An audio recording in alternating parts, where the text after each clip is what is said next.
Servus miteinander, willkommen zurück bei mir im bayerischen Outback. Heute geht es mal wieder um Äxte, wie ihr unschwer erkennen könnt. Ein neuer kleiner Scheunenfund oder ein großer Scheunenfund mit richtig coolem Zeug und mit viel Zeugs, wo ich euch wieder was darüber erzählen kann und auch darüber erzählen werde. Ja, richtig spannende Sachen. Das ist so eine richtig coole Ausbeute gewesen mit den unterschiedlichsten Axtformen.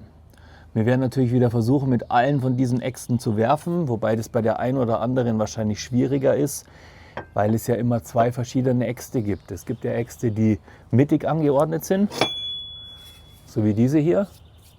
Das sind dann Spaltäxte oder Beile. Und es gibt Äxte, die sind zum Führen, zum Bearbeiten, um exakte Sachen zu formen. Also eine Formaxt und eine Spaltaxt. Ja, und die sind asymmetrisch angeordnet. Könnt ihr hier richtig schön sehen. Und dann gibt es noch Äxte, die Multitool sind, wo man noch ein bisschen was ergänzt hat. Dann gibt es Äxte mit einem ziemlich interessanten Blatt. Dann gibt es Äxte und Äxte und Äxte. Und ein paar Beile. Ja, darum soll es heute gehen.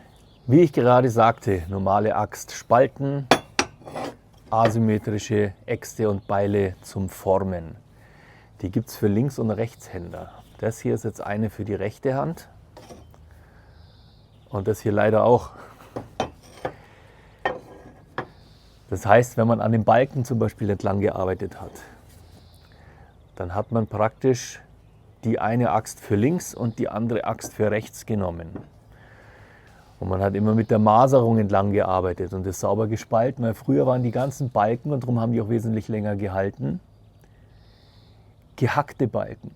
Also die hat man mit dem Beil viereckig geschlagen. Die hat man nicht gesägt, sondern geschlagen, und damit wird die Holzfaser nicht beschädigt, sondern die bricht auf und dann bleibt dieser Balken in sich selbst wasserdicht. Das heißt, solange er nicht von vorne oder von hinten Wasser saugen kann, kann kein Wasser in diesen Balken eindringen. Gleiches Prinzip wie beim Schindelspalten. Ein Schindel, ein Holzdachschindel, der wird immer gespalten. Der wird nie gesägt, weil wenn der gesägt wird, saugt er Wasser. Wenn er gespalten wird, kann er kein Wasser saugen, weil die Kapillaren in der Mitte geteilt sind und nicht ins Holz reinführen. Mein Opa hatte für die Äxte zwei Namen. Es gab die ruhige Axt und es gab die wilde Axt oder das ruhige Beil und das wilde Beil. Das ruhige Beil, das war das Bearbeitungsbeil, das asymmetrische, mit dem man Formen geschlagen hat oder Balken viereckig gemacht hat. Die wilde Axt, das war die Spaltaxt. Das heißt, die ist symmetrisch, mit der hat man zugeschlagen, da saß Kraft dahinter. Da ist einfach nur darum gegangen, möglichst fest drauf zu hauen, damit das Holz bricht. Bei der anderen ging es um Präzision, da machte man gerade genaue Sachen damit. Mein Opa, der hatte auch einen Spruch, und der hieß: Vorsicht, die Axt bestraft Ungeduld. Das habe ich als kleiner Bur nicht verstanden. Ich dachte immer, da ist irgendwie was Mystisches dahinter, was ganz Wildes, irgendwas aus einem Märchen und dann kommt die böse Axt und wie auch immer.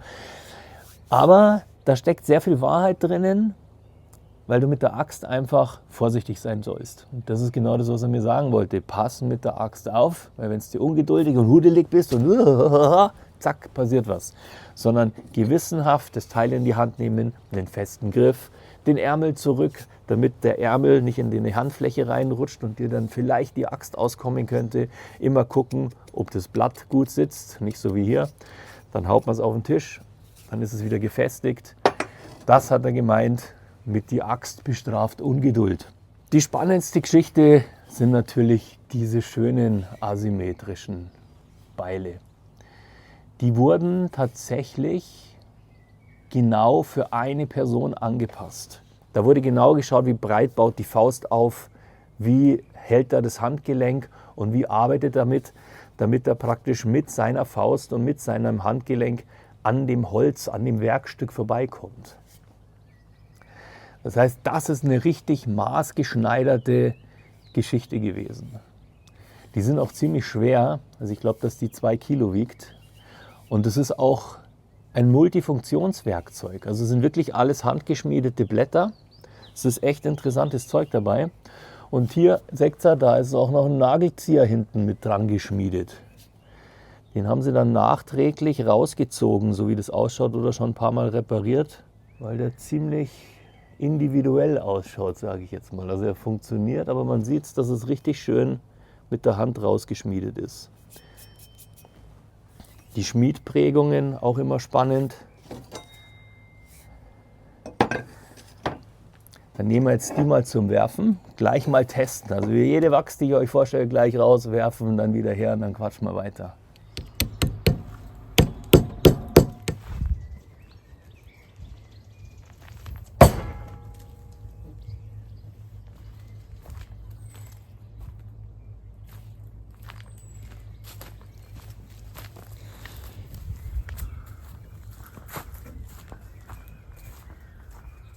Ich glaube, dass das ein ziemlich cooler Wurf war, oder? Volltreffer. Und das mit diesem asymmetrischen Teil. Ja, das Axtwerfen, die Freizeitbeschäftigung von den ganzen Holz- und Forstarbeitern. Das haben die natürlich trainiert und geübt, um so nebenbei, mit dem, was sie halt gerade dabei hatten, weil viel konnten sie ja nicht mitnehmen, dass sie sich damit in der Pause beschäftigen konnten. Oder mal kurz zum Ablenken, damit man mal wieder einen klaren Kopf fassen kann und ein bisschen weniger ungeduldig ist. Die wussten natürlich, dass sie damit richtig gut üben müssen.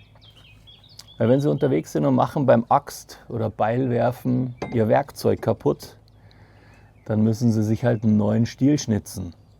Vielleicht haben das auch manche absichtlich gemacht, dass sie ein bisschen länger Pause hatten und haben sich gemütlich hingehockt mit der Ziehklinge und haben einen neuen Stiel rausgeschnitzt. Das kann natürlich auch sein. Da hier habe ich auch ein paar richtig schöne handgemachte Stiele gefunden hier. Und nicht nur einen, sondern einen ganzen Haufen. Also das ist schon richtig, richtig spannend gewesen. Schaut sich das an. Alle möglichen Formen, richtig schönes Zeug. Ein bisschen roh, ein bisschen wuider, ein bisschen glatter. Aber man sieht, dass es richtig schön handgemacht rausgeschnitzt ist. Ein paar schon wurmstichig, weil sie schon so lange in der Scheune liegen. Aber mal ein bisschen was werden sie schon aushalten. Ja, wieder abgeschweift. Wo wollte ich hin? Genau, die mussten natürlich trainieren. Und es ist natürlich umso spannender, so wie ich es euch gerade gezeigt habe, mit einem asymmetrischen Ball zu werfen, obwohl das herausragend schwer ist, also schwer vom Gewicht. Dann gibt es noch diese wunderschöne Form, dieses kleine, was eigentlich fast so ausschaut wie ein Tomahawk. Das ist auch wieder ein Bearbeitungsbeil, das ist wieder ein richtiges Werkzeug für Präzision. Und dann gibt es noch diese schönen hier, die so ein bisschen was Mittelalter-Waffenmäßiges fast haben. Ja, wenn wir schon bei so schönen Axt- oder Beilblättern sind, können wir gleich so ein bisschen ins Mystische gehen. Es gibt ja gerade in der Mystik, spielt das Beil ja wirklich eine große Rolle. Da gibt es ja die unterschiedlichsten Geschichten, die unterschiedlichsten Hintergründe. Ich habe auch schon viele Sachen darüber erzählt, überhaupt über Beile. Ich verlinke euch da oben mal ein paar Videos. Aber was spannend ist und was ich wahrscheinlich noch nie gesagt habe, ihr kennt ja wahrscheinlich alle das Labris, die doppelschneidige Axt. Ein Symbol für die Urschöpfung, ein Symbol für Göttinnen, ein Symbol für Geburt, Transformation, Macht. Und seltsamerweise die eigentlich wildeste Axt von allem, verbunden mit der Weiblichkeit, mit meiner weiblichen Göttin. Viele sagen auch, dass das Wort Labyrinth von dem Wort Labris kommt. Also das Haus der Doppeläxte, den Göttinnen geweiht. Ja, nicht nur Minotaurus, sondern eine weitaus spannendere Geschichte. Aber ich glaube, zur Doppelaxt, da könnte man ein ganzes Video machen, da erzähle ich euch vielleicht einmal extra was dazu. Diese zwei Schneiden, diese mystische Dualität, Krieg und Frieden, männlich, weiblich, natürlich Leben und Tod, Himmel und Erde, Ordnung und Chaos. Ja, das steckt alles in so einer doppelschneidigen Axt. Ja, Spezien und Axt- und Beilliebhaber, ich wollte euch das jetzt nicht vorenthalten, weil es halt einfach viel zu spannend ist, das hier einfach wieder wegzuräumen und in der Hütte verschwinden zu lassen. Ihr seht es hier auch, der große Unterschied. Diese hier, asymmetrisch, diese hier symmetrisch.